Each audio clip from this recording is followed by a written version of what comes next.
বান্দারা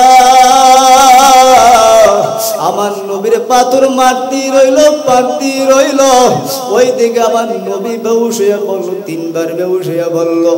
নবীর রক্তে জুতা মোবারক আটকে গেছে।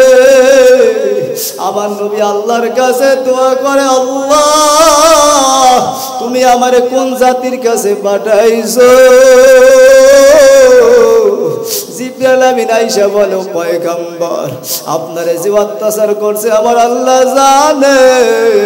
আপনি বলেন আমি পাহাড়ের দায়িত্ব ফেরেশতাদেরকে বলবো, ওই পাহাড় চাপা দিয়া এই তায়েফের জমিনতে সব মানুষ ধ্বংস কইরা দেব। আল্লাহ কেমন দয়াল নবী আমার। হে উম্মতেরা এই নবীর চেনো না, এই নবীর আদর্শ আজকে তোমার আমার পছন্দ লাগে না, এই নবীর সুন্নাত তোমার আমার ভালো লাগে না রে যুবক। এই নবীর আজকে ক্যারেক্টার চরিত্র তোর আমার ভালো লাগে না। এ নবীর উম্মতের দলেরা এ যুবক, আমার নবী তায়েফের ময়দানে এমন অবস্থা হয়ে গেল। আমার নবী বলতেছে, নবী তো বর্তমান করলই না, আমার নবী বরঞ্চ বলতেছে এই তায়েফের মানুষ আমারে চেনে না, ওরা আমারে পাথর মারলো, এদের প্রজন্ম ওদের পরবর্তীতে ওদের ঔরসে এমন সন্তান ভূমিষ্ঠ হইবে, তারা একদিন আমি নবীরে চিনবে। সুবহানাল্লাহ। ওই নবীর কত নির্যাতন নিপীড়ন করছে, এই তায়েফের ঘটনা তার উজ্জ্বল দৃষ্টান্ত। এ আল্লাহর বান্দারা, আমার নবী তারপর দিনের দাওয়াত ছাড়েন নাই। নবী আল্লাহর পথে দাওয়াত চালুই রাখলো। নবী তো দাওয়াত কার্যক্রম চালুই রাখলো। তাদের বাধাকে নবী ওদিকে তাকান নাই। আমার নবী এক পর্যন্ত তার মক্কায় টেকতে পারেন নাই। আমার নবী তাদের যন্ত্রণায় মক্কায় থাকতে পারেন নাই। তাদের যন্ত্রণায় এক পর্যায়ে আমার নবী হিজরত করতে বাধ্য হয়েছে, ঠিক কিনা? দাওয়াত ছাড়ছে। এই জন্য নবীর উম্মতেরা, তোমরা সেই নবীর দিন, সেই নবীর রাইখা যাওয়া দিন আজকে তোমার আমার সামনে বিদায়। ওই নবী রেখে যাওয়া দিন আজকে তোমার আমার কাছে বিদায়। আমার নবীর কাছে কি জবাব দিবা? दिल की सूरत डूब रही है हम लोगों की सामने, रोज महशर का जब है मुस्तफा की सामने। আল্লাহ ওই দিন উম্মতের কাছে আমানত, আমার নবীর দাঁত ভাঙার দিন।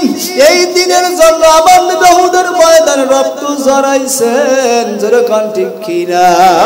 হে আল্লাহর বান্দারা, হে আমার মা বোনেরা, দেখো দেখো উহুদের ঘটনা পইরা দেখো, উহুদের ঘটনা পইরা দেখো। আমার নবীর দাঁত মোবারক শহীদ, দন্দান মোবারক শহীদ হয়ে গেছিল। এক পর্যায়ে দেখো উহুদের যুদ্ধের সময় প্রথম অবস্থায় মুসলমান বিজয় অর্জন করতেছিল। আমার নবী 50 জন তীরন্দাজ বাহিনীকে, সাহাবাকে পাহাড়ের কিনারায় তাদেরকে নিয়োজিত কইরা দিল। বলছে যুদ্ধ জয় পরাজয় যাই হোক তুমি এখান থেকে হটবা না। কিন্তু তারা প্রথম অবস্থা যখন মুসলমান বিজয় গ্রহণ করলো, কাফেররা যখন তসনাস চতুর্দিকে সিটাসিটি কইরা দূরে চলে গেল, ওদিকে মুসলমান ভাবছে ওরে মুসলমান তো বিজয় হয়ে গেছে। এই কারণে ওই তীরন্দাজ সাহাবী তারা বলতেছে এখন আমরা গনিমতের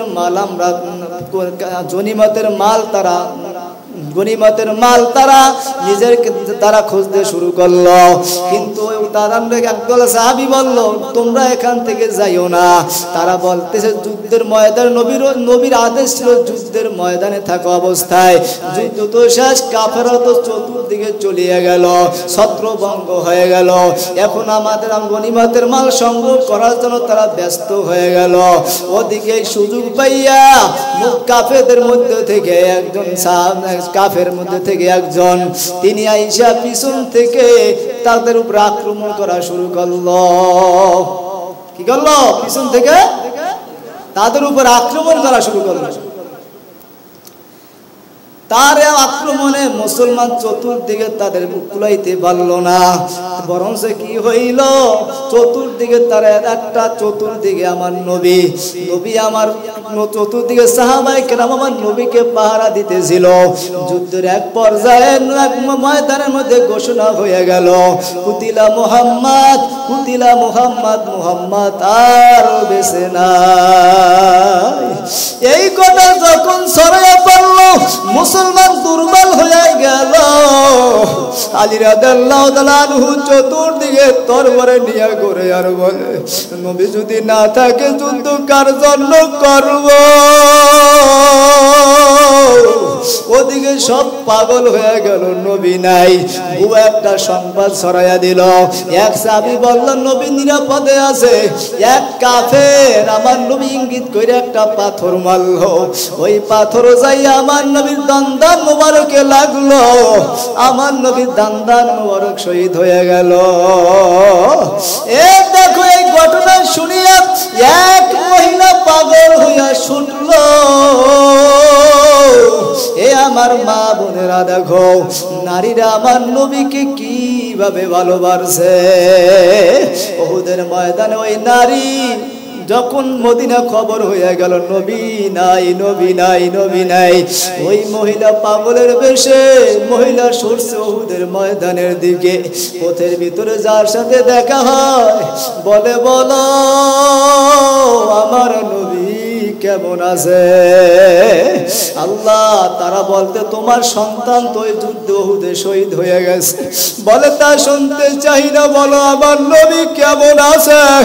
আবার মহিলা দৌড়ায়, হুশ নাই, হুশ নাই। আবার একজনের সাথে দেখা, বলে আমার নবী কেমন আছে বলো। বলে তুমি নবীর চিন্তা করো, তোমার স্বামী তো যুদ্ধে শহীদ হয়ে গেছে। বলে আমি তা শুনতে চাই না, বলো আমার নবী কেমন আছে? কারণ আমার নবী যদি না থাকে আমি আর বাঁচবো না। আবার ছুটতেছে পথের ভিতরে, আবার একজন দাঁড়াইলো, ও নারী কোথায় যাও? তোমার বাবা তো পিতা তো যুদ্ধে শহীদ হয়ে গেছে। বলে দাঁড়ো, শুনতে চাই না, বলো আমার নবী কেমন আছে? এবার এক সাহাবী দেখতেছে কাফেলা সাহাবীদের আসতে আছে। সাহাবী বলতেছে তোমার নবী ভালো আছে। যাইয়া আমার নবীর কাছে যাইয়া বলে, নবী গো, আপনার জন্য আমি পেরেশান, আমি আপনার দেখে আমার মন শান্তি হয়ে গেল। এই জন্য হে আল্লাহর বান্দারা, নবীর সিরাত শুধু বয়ানের জিনিস না, নবীর সিরাত হইল মানার জিনিস। নবীর সিরাত জানার জিনিস না, নবীর সিরাত সমাজে বাস্তবায়ন করার জিনিস। যেরকম ঠিক কিনা? কারণ আজকাল সমাজের মধ্যে যদি এ যুবক, তুই আজকাল যুবক যদি একজন, তুই যদি একজন আল্লাহ যদি একজন তুই যদি একজন ভালো যুবক হতে চাও, যদি একজন ভালো যুবক হতে চাও, আমার নবীর যুবক বয়সের জিন্দেগিটা তুই ফলো করো, তাহলে তুই একজন ভালো যুবক হইতে পারবা। এ মুরব্বী বাবারা, যদি একজন আদর্শবান মুরব্বী বাবা হতে চাও, আমার নবীর বুড়া বয়সের জীবনী তুমি জীবনী মানো, দেখবো তুমি একজন আদর্শবান পিতা হইতে পারবা। যেরকম ঠিক কিনা? হে আল্লাহর বান্দারা, নবীর উম্মতেরা, নবীর জীবনী আজকে আমরা শুনি কিন্তু মানতে পারি না। নবীর জীবনে যদি মানতে পারো, দেখবা দুনিয়া তো শান্তি, আখিরাত তো শান্তি। যেরকম ঠিক কিনা? এই জন্য হে আল্লাহর বান্দারা, নবীর সিরাত আলোচনা করার জিনিস না, মানার জিনিস। নবীর সিরাত, অনেক নবীর সিরাত আছে, ব্যক্তি জীবন কিভাবে চালাইবা সেই জায়গা আমার নবীর আদর্শ আছে না নাই? জোরে গাও, আছে? ব্যক্তি জীবন কিভাবে চালাইবা আদর্শ আসেনি? তুমি যদি ব্যক্তি জীবনে যদি চালাইতে চাও নবীর আদর্শ ফলো করো। যদি অর্থনৈতিক জীবনে নবীর আদর্শ আছে না নাই? জোরে গান। আন্তর্জাতিক জীবনে আছে না? চুল কাটার মধ্যে নবীর আদর্শ আছে না নাই? আছে। হে চুল কাটার মধ্যে আমার নবীর আদর্শ আছে না নাই?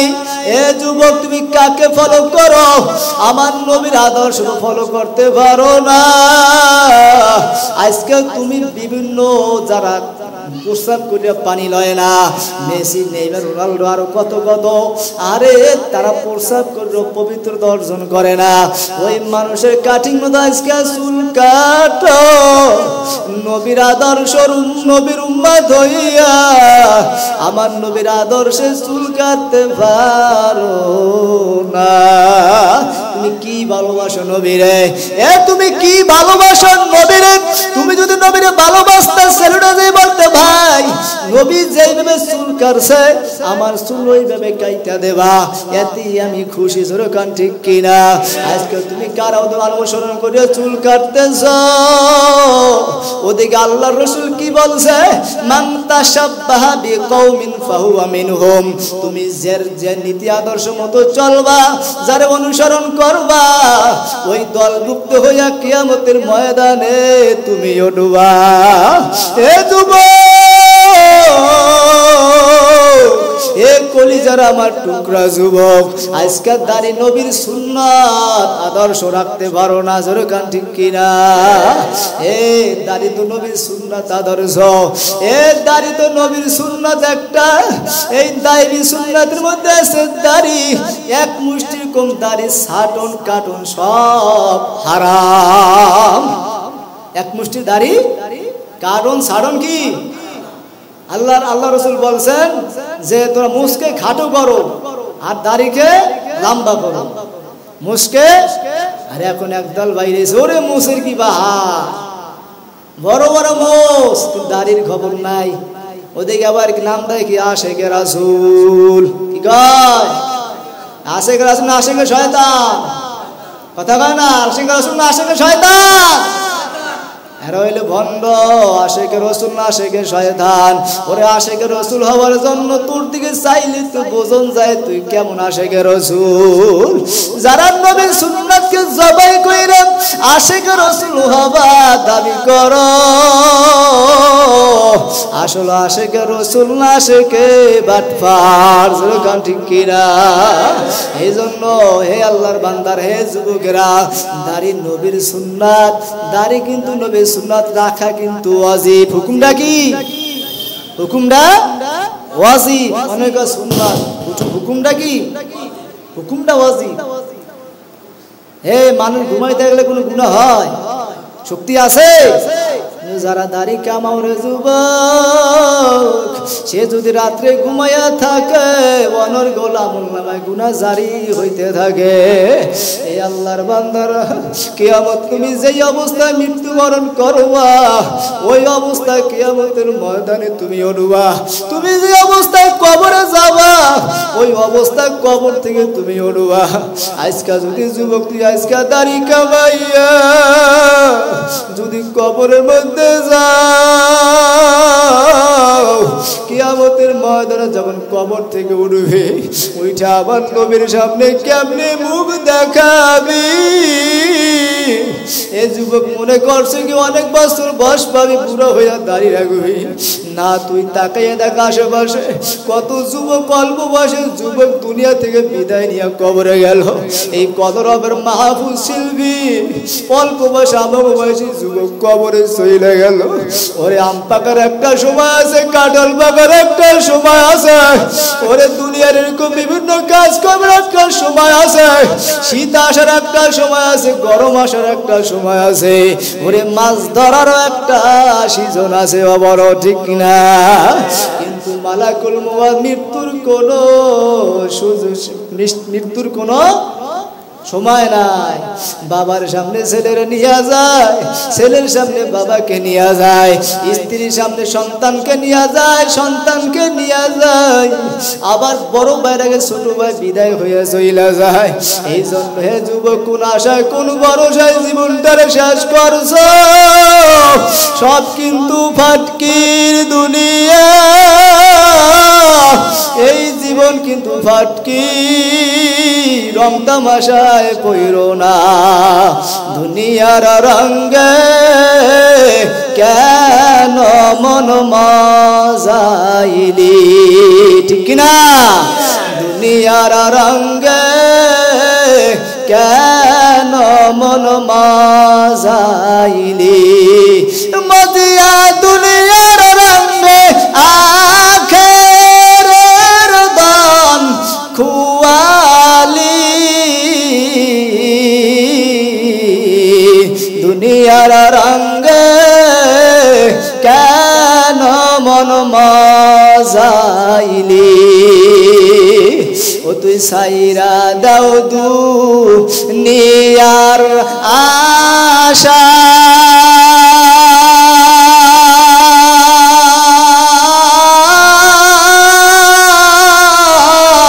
তোর এই জীবনের নাই ভরসা রে,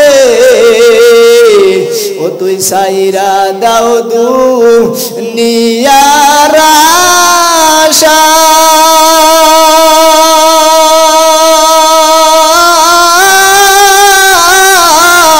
তোর এই জীবনের নাই ভরসা রে,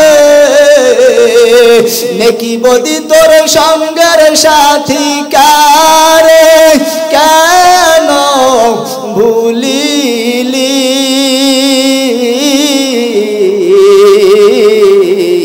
দুনিয়ার রঙে কেন মন মজাইলি, ও তুই নেকি করলে জান্নাতে যাবি,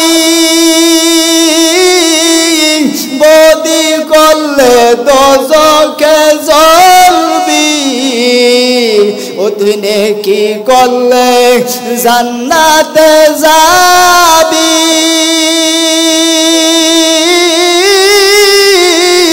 বদি করলে জাহান্নামে যাবি, নিজের দোষে দোষী হইয়া খোদাকে কেন দোষী বানালি, দুনিয়ার রঙে কেন মন মজাইলি, হে আল্লাহর বান্দারা, দুনিয়া কিন্তু ক্ষণস্থায়ী, দেখতে না দেখতে শেষ হইয়া যাইবে। অল্প কয়েকদিন মিনিটের জন্য একটু নিজের জীবনের কথা একটু স্মরণ কইরা দেখো, এই জীবন তোমার আমার একদিন শেষ হয়ে যাইবে রে ভাই, যেদিন তোমার আমার চক্ষু বন্ধ হইয়া যাইবে। এখন তাকাইয়া দেখো,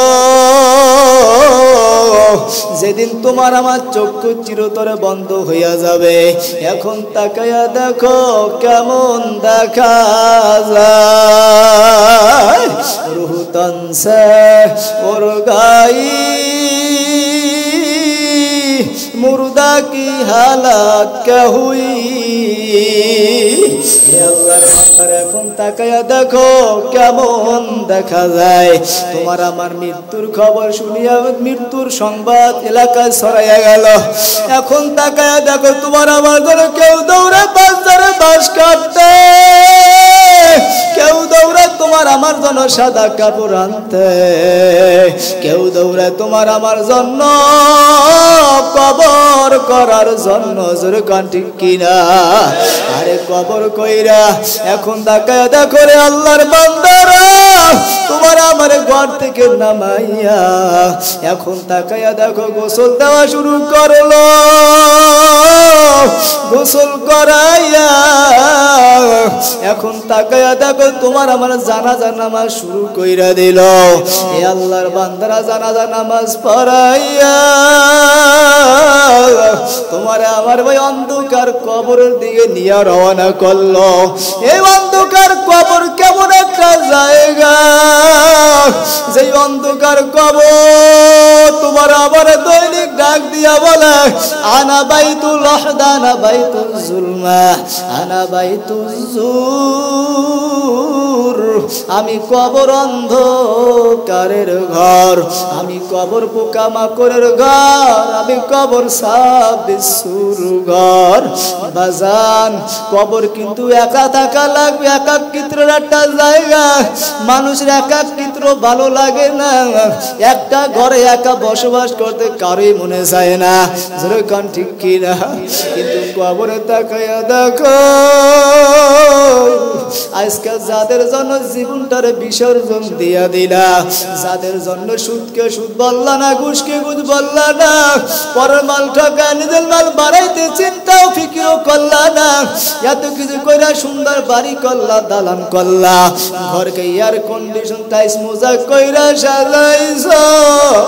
এখন তাকায়া দেখো যাই কবর যাইতে আসো, ওই কবরে ডানে মাটি বামে মাটি, নিচে মাটির বিছানা। হে পরলোক আমার বাবারা, ও আরাম প্রিয় আমার বাবারা, ও যুবক, আজকাল শরীরে একটা ব্যথার বাড়ি তুই সহ্য করতে পারো না, একটা পিটারের আঘাত তুই সহ্য করতে পারো না, একটা সাপের কামড়ের আঘাত সহ্য করতে পারো না। আর কবরে যাওয়ার পরে যদি খোদা না কাজটা গুনাহগার হইয়া মাওলার কবরে যাও, আল্লাহ রাসূল বলছেন কবর রাওযাতুম মিন রিয়াজিল জান্নাহ আও হুফরাতুম মিন হুফারিন নার। হে আমার উম্মতরা, এই যে কবর দেখো, এই কবর আসল কবর না। কোন কোন নাফরমানের কবরটা জাহান্নামের একটা কুয়া হইয়া যাবে, কোন কোন কবর 99 সাপ আইসা কামড়াবে। বাজান হাদিস থেকে কিন্তু শুনাইতে আসি, খোদা না খাস্তা ওই কবরে যাওয়ার পরে ওই নাফরমান ডানে তাকায় দেখবে মাটি, বামে দেখবে মাটি, নিচে মাটির বিছানা, উপরেতে চাপা মাটি, বাইগা যাইতে পারবা না। দেখা যাবে, যাবে সাদা কাপড় আমার আপন, আপন কিনা? সাদা কাপড় আমার আপন, যেদিন লেগে যায় সেদিন তোমরা দিও আমায় জনমের বিদায়। সাদা কাপড় আমার আপন, যেদিন লেগে যায়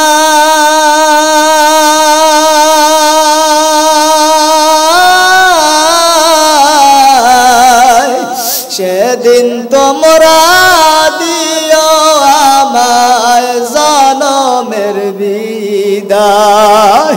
বাজান দিলটা নরম করো আর চোখের মধ্যে পানি আনো। আজকে দিলটা পাথর যাইতো শক্ত হয়ে গেছে, চোখের মধ্যে পানি আসতে যায় না। আল্লাহ রাসূল দোয়া করছে, আল্লাহুম্মা রাযুকনি আইনাইনি তাবকিয়ানি মিন খুশিয়াতিকা ক্বাবলা ইয়াকুনু দামু দামান। আল্লাহ রাসূল দোয়া করছে, আল্লাহ আপনি আমারে এমন চক্ষু দান করেন যেই চক্ষু আপনার ভয় অনর্গল কানবে। ওই দিন আসার আগে, যেই দিন কানতে কানতে চোখের অশ্রু শেষ হইয়া যাইবে, অনর্গল রক্ত পড়া শুরু হইয়া যাইবে। এবার জান তোমার কি কবর কথা মনে পড়ে না? আজকে যদি তোমার আমার মৃত্যু হইয়া যায়, এই রাতে তোমার আমার বাসর হবে কবর।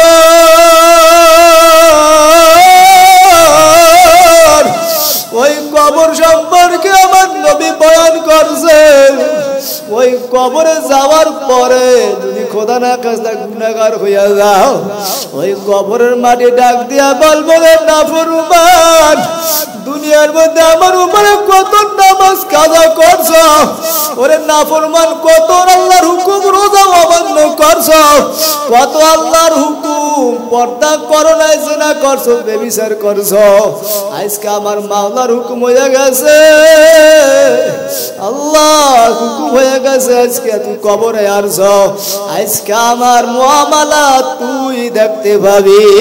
ওই কবরে কথা বইলা দুই পাশ থেকে এমন সাপ মারবে, ওই সাপের বাজারে চাপের চোটে দুই পাজরের হাত চূর্ণ বিচ্ছিন্ন হইয়া যাবে। বাজান কেমনে সহ্য করবা? কি মনে কর বিশ্বাস করলে ইমান আছে, না বিশ্বাস করলে ইমান দুর্বল। ওই কবরে যাওয়ার পরে আর দুনিয়া আসতে পারবা না। আল্লাহ চক্ষু দুইটা বন্ধ করো, চোখ দুটো বন্ধ করো, আর জীবনের দিকে তাকাও। জীবনে কোথায় কি অপরাধ করছো রে ভাই? আমার গুনার খবর আমি জানি, তোমার গুনার খবর তুমি জানো। আমার গুনার খবর যদি মানুষ জানতো, এই স্যারে আমার বসাইতো না। আমার গুনার খবর যদি মানুষ জানতো, আমার বাবা সন্তান বইলে আমার পরিচয় দিত না, আমার স্ত্রী স্বামী বইলে আমার পরিচয় দিত না।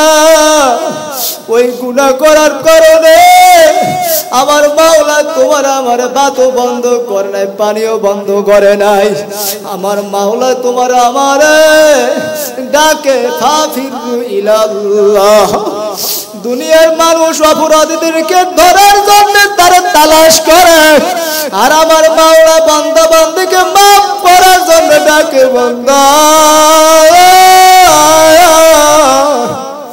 লা তাকনাতু মির রাহমাতিল্লাহ।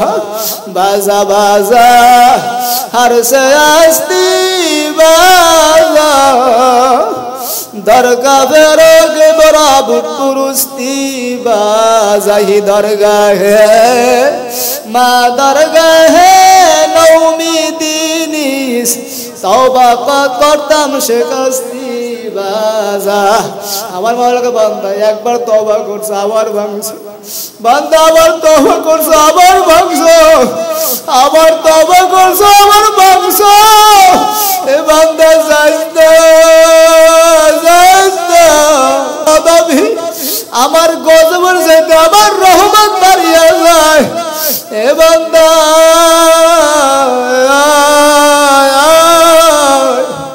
তুই যাবি কই? আমি ছাড়া তো আর কেউ মাফ করনে ওয়ালা নাই। আসেনি আল্লাহর কেউ আছে? আল্লাহর একবার ডাক দেন আল্লাহ, আর একবার ডাক দেন আল্লাহ, আর একবার ডাক দেন আল্লাহ, আর একবার মজা কইরা ডাক দাও আল্লাহ।